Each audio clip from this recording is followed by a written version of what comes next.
Bonjour à tous, je suis Franck Marchex, fondateur de Confidence de Coach et je suis ravi aujourd'hui de vous accueillir pour une nouvelle vidéo. Alors aujourd'hui nous allons rencontrer David Lefrançois qui est un ami de longue date et que j'avais envie de vous faire rencontrer par rapport à son expérience du coaching. Bonjour David. Salut Franck. Tu vas bien? Moi je vais super bien. Toujours. Pas toujours, mais là en l'occurrence ça va très bien. J'ai envie de te poser une question parce que je sais que par rapport à ton travail autour du coaching, c'est vraiment une de tes spécialités et tu as vraiment mis un certain nombre de choses en place dans tes travaux par rapport à ça. Qu'est-ce que c'est que la motivation? Alors c'est une question large, mais comment on peut établir quelque chose de Écoute, précis? d'abord, ce qu'il faut, à mon avis, pour préciser la motivation, il faut expliquer ce que c'est. D'abord, il y a des situations de vie dans lesquelles je suis motivé ou je suis pas motivé. Je suis motivé à chaque fois que j'ai l'énergie pour produire des actions qui vont me permettre d'obtenir un résultat. D'accord. Voilà, tu t'es chez toi, t'es dans ton canapé, t'as pas envie de faire grand chose, t'es pas obligatoirement motivé. Il y a un super copain qui t'appelle pour un projet autour des vidéos et tout de suite ça te met en énergie et t'as envie d'y aller, tu vas commencer à te mettre en mouvement, à réfléchir aux idées et c'est ça la motivation. D'abord la motivation c'est vraiment de l'énergie. De l'énergie que je vais mettre en mouvement. C'est ça. La motivation pour moi, la définition la plus simple c'est ça. Ouais, alors souvent, on en avait déjà parlé, l'énergie c'est quelque chose d'un petit peu virtuel, à des moments on n'en a pas, et puis on reçoit une bonne nouvelle, et puis d'un coup on se sent transcendé, etc. Quelles sont les clés, entre guillemets, de la génération ou de la gestion de cette énergie? Comment est-ce que je peux développer l'énergie? Parce qu'à un moment j'en ai vraiment et réellement besoin. Bah d'abord en fait, cette énergie elle naît d'abord d'une idée. D'accord. L'idée de qu'est-ce que je vais pouvoir obtenir comme résultat. Alors tu as deux types de motivation en fait. Tu as la motivation qu'on appelle la motivation finale.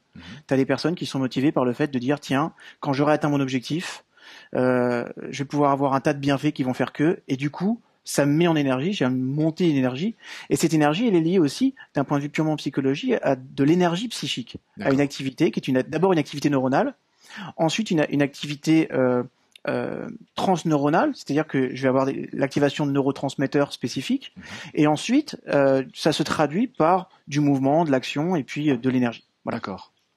Donc ça c'est pour ceux qui sont en motivation finale. Tu as des personnes qui sont en motivation ce qu'on appelle instrumentale, et cette fois-ci je suis motivé pas par le résultat final, mais par le processus pour y arriver.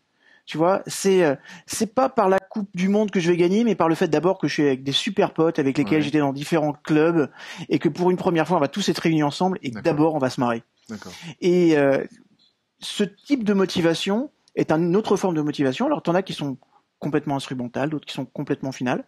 Et ce qui est important, c'est d'avoir une vision des deux. Donc une des premières clés d'abord, c'est souvent d'avoir une double motivation qui est finale et instrumentale.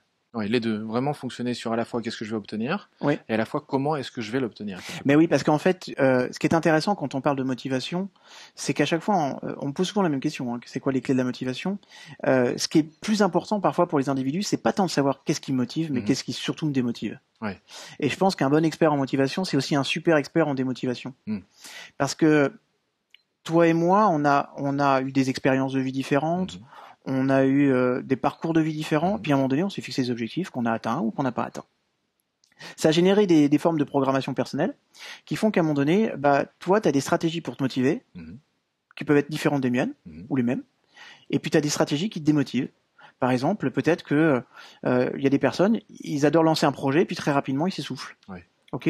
Donc peut-être que la stratégie de démotivation qui est de dire, bah, à passer un certain délai, je m'essouffle, c'est important de le prendre en compte parce que quand tu vas anticiper ça, tu vas dire voilà, qu'est-ce qu'on peut faire pour la prochaine fois que tu commences à voir que le soufflet retombe un petit peu pour te remotiver et on va mettre une stratégie en place par rapport à ça et puis surtout on va poser des actions très concrètes et du coup la personne elle est plus dans son syndrome de démotivation. Parfois ce qui est plus important c'est vraiment écouter et lire les expériences passées. Un jour tu as voulu faire du sport 1 heure par jour, tu as commencé à le faire la première semaine, le premier mois, 3 mois et puis après t'es redescendu. Ça s'essouffle. Pour ça que 80% des personnes qui s'inscrivent dans un club de fitness, ils vont sur les 3 premiers mois. Qu'est-ce qui a fait que? Peut-être que tu t'es rendu compte que tu n'avais pas le temps pour ça, que ça te fatiguait un petit peu plus que tu avais prévu, que tu aurais préféré faire d'autres activités ou que l'activité choisie ne te plaisait pas tant que ça, que le fitness c'est sympa mais que tu préfères peut-être les arts martiaux. Donc on va voir qu'est-ce qui a été source de démotivation pour ne plus le reproduire. Parce que le problème de la personne, c'est que tant qu'on n'a pas réfléchi sur nos stratégies de démotivation, on les reproduit en permanence. Donc souvent le plus intéressant, c'est vraiment de s'intéresser finalement dans le passé, quand t'as pas atteint tes résultats, qu'est-ce qui a été l'élément déclencheur qui fasse que à un moment donné, t'avais moins envie qu'hier. Ok. Donc en même temps, il y a à la fois le fait de s'interroger, comme tu le disais, sur l'action, le mouvement, le résultat, c'est-à-dire qu'est-ce qui va me permettre d'obtenir ce résultat, et en même temps de détecter les déclencheurs où on voit qu'on va commencer un petit peu à ralentir dans la Ouais, pression. c'est le plus important. Voilà, d'accord. C'est pour moi, à la limite, je pense que on a tous, ça fait partie de l'être humain, des idées d'avoir envie de grandir, de se développer, et quand on n'a pas traversé des grandes épreuves de la vie difficiles, on a une vision de l'ambition. On a tous envie de vivre sa vie un petit peu mieux et te dire, bah tiens, au niveau professionnel, j'aimerais avoir telle carrière, au niveau personnel, j'aimerais avoir tel type de relation. Donc on a à peu près tous une vision, et ça fait partie d'être humain, de moi mais en mieux. Le problème, c'est que on a mis en place des stratégies qui nous y empêchent, ce qu'on appelle nous des stratégies de sabotage. Donc vous mieux les identifier le plus tôt possible et s'attaquer parfois plus à ça. Plus à ça. Parce qu'une fois qu'on élimine ça, j'ai toujours une image. L'autre jour, j'étais avec mes enfants, tu sais, ils jouaient dans un parc d'attractions et c'était un jeu où c'est une installation gonflable. Ils courent, ils sont attachés par un élastique, tu vois. Et c'est ça en fait l'être humain, c'est que tu cours et à un moment donné où t'es le moins vigilant, l'élastique se tend et là tu reviens avec une vitesse en arrière, avec une force, une vraie force. Et finalement, le principe c'est courir et puis petit à petit, tu vois, réduire la force de l'élastique pour que tu puisses enfin l'atteindre. Donc, faut plus s'intéresser parfois à ce qui m'empêche de réussir que quels sont les principes. Ce qui est un petit peu antinomique dans notre univers du coaching finalement, parce que quand tu regardes le coaching, on se dit toujours c'est quoi les grands principes de réussite, c'est quoi les 7 lois de ceci, les 7 habitudes. Ok, intéresse-toi plus à c'est quoi tes stratégies d'échec. Après, une fois que tu es conscient de ça et que tu as mis en place une stratégie pour les éliminer, tu peux mettre en place n'importe quel principe, n'importe quelle loi, ça marche.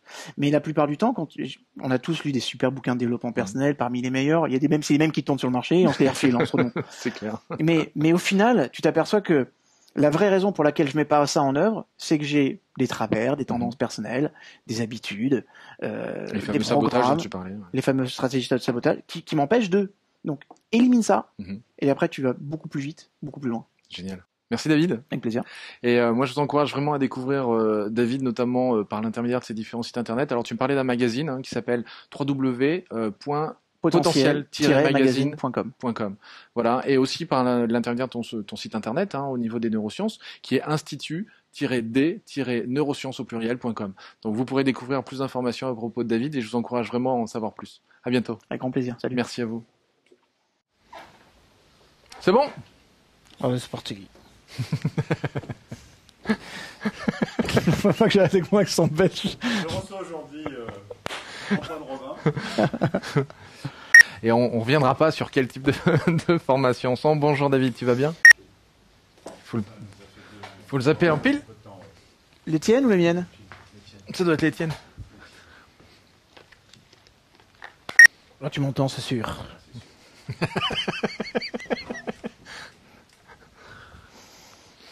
Alors voilà ce que tu vas faire, tu vas fixer des objectifs, tu vas y aller très fort, et puis c'est sûr, tu vas y arriver. Ah non, tu enregistres ma merde. Les deux meilleures chances. La tête refaite, la tête refaite. C'est pour ça que c'est top. Que le son. C'est pour le l'écran. Et si cette vidéo vous a plu, vous pouvez simplement vous inscrire sur la chaîne Confidence de Coach et la partager avec tous vos amis. Bien évidemment, pensez à nous laisser un commentaire juste au-dessous de cette vidéo afin que je puisse répondre à chacune de vos questions. Et si vous voulez voir toutes les vidéos dès qu'elles sortent, le plus simple, c'est de nous laisser vos coordonnées sur le site internet, sur notre formulaire d'inscription. Alors au revoir et à bientôt.